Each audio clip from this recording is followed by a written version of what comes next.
Bienvenue au site de l'église wallonne d'Utrecht pour ce moment de recueillement et de prière, de lecture et de méditation en ce beau temple avec de la très belle musique. Je suis un ancien pasteur des églises wallonnes. J'ai servi la paroisse de Delft dans les années 80 du dernier siècle. plus à différents moments celle de Haarlem, celle de Breda, celle de Rotterdam.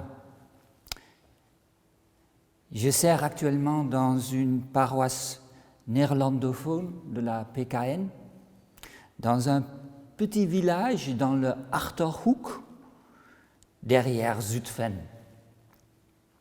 Et je suis reconnaissant d'avoir été invité pour présider ce culte en français. Je vous invite, frères et sœurs, à vous associer à ma prière au début de ce culte. Seigneur, voici un moment de recueillement autour de ta parole, en ce beau temple. Merci pour ta parole, pour ton soutien en ce moment de crise sanitaire.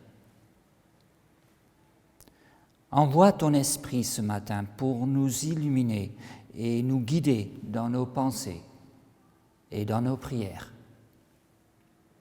Amen. Frères et sœurs, notre secours est dans le nom du Seigneur, qui a fait le ciel et la terre, qui reste fidèle jusqu'à la fin des temps et qui nous garde entre ses mains.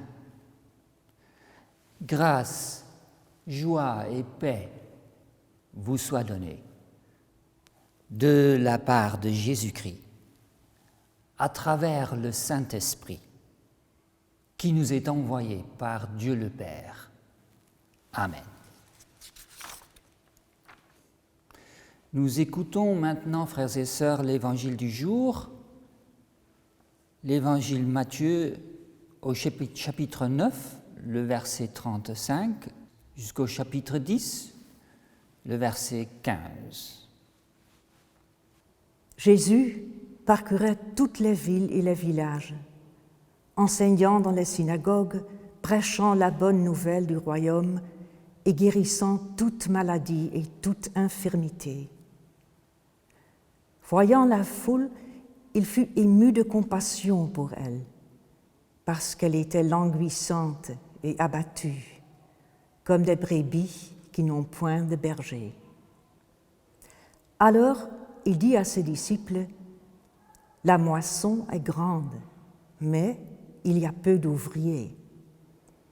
Priez donc le maître de la moisson d'envoyer des ouvriers dans sa moisson. » Puis, ayant appelé ses 12 disciples, il leur donna le pouvoir de chasser les esprits impurs et de guérir toute maladie et toute infirmité. Voici les noms des 12 apôtres. Le premier, Simon, appelé Pierre, et André, son frère, Jacques, fils de Zébédée, et Jean, son frère, Philippe, Barthélemy, Thomas et Matthieu, le publicain, Jacques, fils d'Alphée, et Thaddée, Simon, le Cananite, et Judas, l'Iscario, celui qui livra Jésus. Tels sont les 12 que Jésus envoya après leur avoir donné les instructions suivantes. N'allez pas vers les païens et n'entrez pas dans les villes des Samaritains. Allez plutôt vers les brebis perdues de la maison d'Israël. Allez, prêchez et dites, le royaume des cieux est proche. Guérissez les malades, ressuscitez les morts, purifiez les lépreux, chassez les démons. Vous avez reçu gratuitement, donnez gratuitement. Ne prenez ni or, ni argent, ni monnaie dans vos ceintures, ni sac pour le voyage, ni 2 tuniques, ni souliers, ni bâtons, car l'ouvrier mérite sa nourriture. Dans quelque ville ou village que vous entriez, informez-vous s'il s'y trouve quelqu'un digne de vous recevoir. et demeurez chez lui jusqu'à ce que vous partiez. En entrant dans la maison, saluez-la. Et si la maison en est digne, que votre paix vienne sur elle. Mais si elle n'en est pas digne, que votre paix retourne à vous. Lorsqu'on ne vous recevra pas et on n'écoutera pas vos paroles, sortez de cette maison ou de cette ville et secouez la poussière de vos pieds. Je vous le dis en vérité, au jour du jugement, le pays de Sodome et de Gomorrhe sera traité moins rigoureusement que cette ville-là. Jésus parcourait toutes les villes et les villages de la Galilée. Toutes les villes et les villages. Frères et sœurs, Jésus bouge. Il traverse toute la région de la Galilée. Il entre dans chaque ville et même dans les villages. Il enseigne dans les assemblées, les synagogues, les lieux de rencontre.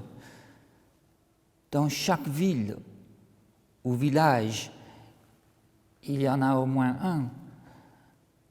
Et il y prêche. Il y proclame l'évangile du royaume. Et il guérit toute maladie et toute infirmité. Et donc je dis à Jésus, viens de nouveau dans notre région, dans notre pays, viens dans nos villes, dans nos villages hollandais, et fais-y pénétrer ton enseignement et ton message, car il est beau ton message. Je l'aime beaucoup, il me fait du bien. À toi aussi, auditeur, spectateur, tu aimes le message de Jésus ? Moi, je l'aime beaucoup. J'aimerais être comme Marie, assis à ses pieds pour l'écouter pendant des heures. Et alors je dis à Jésus, viens de nouveau. Il y a une église, une ecclésia. Il y en a une dans chaque ville, dans chaque quartier de notre pays. Mais attends, une ecclésia, ce n'est pas exactement une synagogue, ça.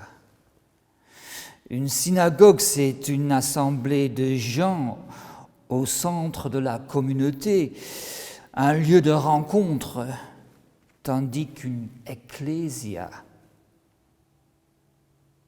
le mot veut dire être appelé dehors, hors de la société. C'est loin d'être une synagogue. Mais est-ce que ce n'est pas le mot juste pour notre vie communale de chrétiens de ce temps? Car, frères et sœurs, nous sommes dans les marges de la société. Nous sommes en dehors de la société. Il y a eu une rupture. Beaucoup disent que le christianisme, c'est quelque chose de passé, quelque chose de démodé. Que les chrétiens, les croyants en Dieu, sont des fossiles. Et l'Église, un vestige d'une institution qui a eu son temps, mais qui n'a plus sa place dans un monde moderne. Le temps est tout autre que le moment où toi, Jésus, tu prêchais, tu marchais, tu traversais la Galilée.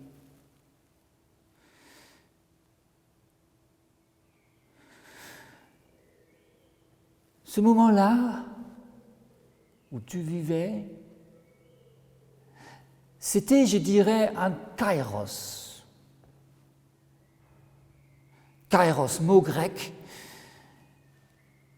qui veut dire moment critique dans le temps, un tournant dans l'histoire.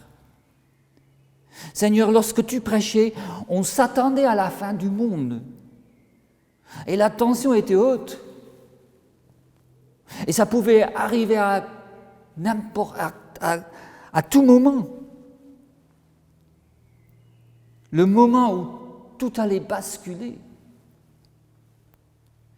Et tu dis dans ton enseignement, et Dieu merci, nous l'avons, ton enseignement, tes fidèles l'ont mis fidèlement sur papier, nous pouvons le lire. Tu dis à tes élèves, vous ne finirez pas de visiter toutes les villes d'Israël avant que ne vienne le Fils de l'homme. Et je comprends très bien ce que tu as voulu dire par cela. Tu as voulu dire que la fin de l'histoire, la fin du monde n'était pas loin. Viendrait dans quelques mois, dans quelques années au plus. Raison pour laquelle tu as donné toutes ces consignes de faire vite, de ne pas prendre d'or ou argent ou 2 paires de souliers. Mais Seigneur, moi j'ai au moins 5 paires de souliers. J'ai beaucoup d'argent. Je suis pasteur de la PKN, que veux-tu? Et j'ai même pas le droit de travailler comme bénévole. Ils appellent cela déstabilisation du marché du travail.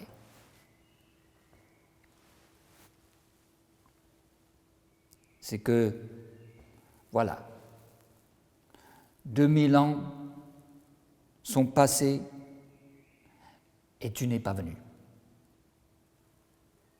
En tout cas, le Fils de l'homme, ce personnage mystérieux qui devait descendre des cieux sur les nuées à la fin du monde, nous ne l'avons pas encore vu. Autrement dit, tu t'es trompé. Ton père avait autre chose en tête. Est-ce que ça me dérange que tu te sois trompé? Non. Tu as dit toi-même, juste avant ton ascension, ce n'est pas aux êtres humains. Et moi, j'ai accepté de devenir être humain avec toutes les limites d'une vraie humanité. Ce n'est pas aux êtres humains de connaître le temps que le Père a décidé de fixer de son propre autorité. Et je dis d'accord. D'accord. Tu n'as pas connu parce que tu étais humain. Tu avais accepté de devenir être humain. Mais tu as ajouté à ce moment-là, vous serez mes témoins. Et ça me plaît beaucoup. Oui, ça me plaît. Et vous serez revêtus de la puissance du Saint-Esprit. Merci Seigneur. Merci. Ça suffit. C'est pour cela que je suis toujours croyant aujourd'hui. C'est un miracle. Et c'est grâce au Saint-Esprit que je crois. Bon, j'aimerais revenir sur le texte de ce jour, frères et sœurs. Il y a tant de choses dans les Écritures saintes, chaque mot est intéressant. Tu vois les foules et tu es touché dans les reins, dans les intestins. Et moi aussi, je les vois aujourd'hui, je les vois, ces foules. Aujourd'hui, les gens, tant de populations, tu les vois et elles sont languissantes et dispersées. Elles ont été expulsées, éparpillées. Elles se trouvent à des endroits où elles n'étaient pas avant, en chômage, malades, oui, languissantes et éloignées des autres, les uns des autres. Elles sont isolées. Alors, je reconnais ce que tu dis aujourd'hui. C'est notre situation. Les foules de la population, Elles sont comme des brebis sans berger. Attends, là, je ne suis pas tout à fait d'accord avec toi, Jésus, parce que nous avons quand même un berger, nous avons le Premier ministre et nous avons le roi. Et moi, je trouve qu'ils se comportent comme des bergers, oui. Nous ne sommes pas tout à fait privés de bergers, non. Toutefois, ils sont loin, on les voit à l'écran, on les entend sur les ondes, mais le berger des âmes, pour moi, le berger des âmes de mon âme, c'est toi. Et tu dis, la moisson est grande, mais les ouvriers sont peu nombreux. Je dirais encore que c'est juste ce que tu dis là, que tu as raison. Bien que je n'aime pas trop cette image de moisson, Jésus, non. Je préfère l'autre image dont tu te sers aujourd'hui, celle qui est plus pastorale, celle du berger et des brebis. Est-ce qu'on veut moissonner les âmes? La moisson. Comment donner un sens acceptable à ce mot-là? Voir les foules comme des moissons. C'est vrai, le blé est mûr, en quelque sorte. Le blé est beau et doré, et plein de force et vital. Et il faut le sauver. Et il faut éviter qu'il soit perdu. Et il nous faut œuvrer pour que cette moisson soit récoltée, cette moisson de vie qui se trouve dans une situation critique au risque d'être perdue. Perte d'éducation, perte de formation, perte d'emploi, perte de perspective pour cette génération d'aujourd'hui, pour les jeunes. Et il nous faut tout mettre en œuvre, prier, agir pour cette génération. Et peut-être que l'on puisse dire que dans un certain sens, oui, c'est encore un kairos, un moment critique dans l'histoire du monde où il faut faire vite, où il faut tout donner. Tu viendras bien sûr nous aider, mais entre-temps, nous devons faire le travail que tu nous envoies à faire pour sauver la moisson, la récolter, la chérir, la mettre à l'abri du fléau, en nous aidant les uns les autres. Amen. Prions le Seigneur. Seigneur, merci. Merci parce que tu parles encore très fort aujourd'hui. Tu nous inspires. Tu nous envoies, oui, tu nous envoies. Tu vois le monde, tu vois les chrétiens que sont tes disciples et ils sont dans le monde et tu veux t'en servir pour aider le monde, pour soulager les êtres humains. Toi qui es le ressuscité, qui as vaincu la mort et qui es assis à la droite du Père et qui nous voit. Nous sommes dans le temps de la Pentecôte, temps très beau, temps où nous recevons de toi force et énergie et inspiration. Remplis-nous de ta force et de ton amour et guide-nous dans nos vies quotidiennes pour que nos actions, nos paroles puissent contribuer à un soulagement des autres, de nos frères et sœurs, à un encouragement. Nous prions pour le gouvernement, celui de ce pays où nous vivons. Guide-le. Nous prions pour la solidarité entre tous les citoyens de notre pays, pour la patience durant cette crise et pour une bonne sortie de la crise. Que personne ne soit perdu de vue, que cette génération soit sauvée, que tous les liens sociaux soient renforcés. Nous prions pour que l'opportunité de changer de comportement de sorte que la planète puisse respirer et trouver une trajectoire plus paisible ne nous échappe pas, que nous puissions la saisir avec sagesse et détermination Et nous prions pour ceux d'entre nous qui sont languissantes, peut-être malades ou malheureux ou isolés. Je te prie, Seigneur, toi le grand guérisseur, regarde, porte ton regard sur celle, sur celui qui maintenant dans le silence se tourne vers toi, vers ton visage, visage d'un bon berger. Et prions ensemble, frères et sœurs, la prière que le Seigneur nous a donnée. Notre Père, qui es aux cieux, que ton nom soit sanctifié, que ton règne vienne, que ta volonté soit faite sur la terre comme aux cieux. Donne-nous aujourd'hui notre pain de ce jour et pardonne-nous nos offenses comme nous pardonnons aussi à ceux qui nous ont offensés. Et ne nous soumets pas à la tentation, mais délivre-nous du mal. Car c'est à toi qu'appartiennent le règne, la puissance et la gloire, au siècle des siècles. Amen. Recevez, frères et sœurs, la bénédiction du Seigneur.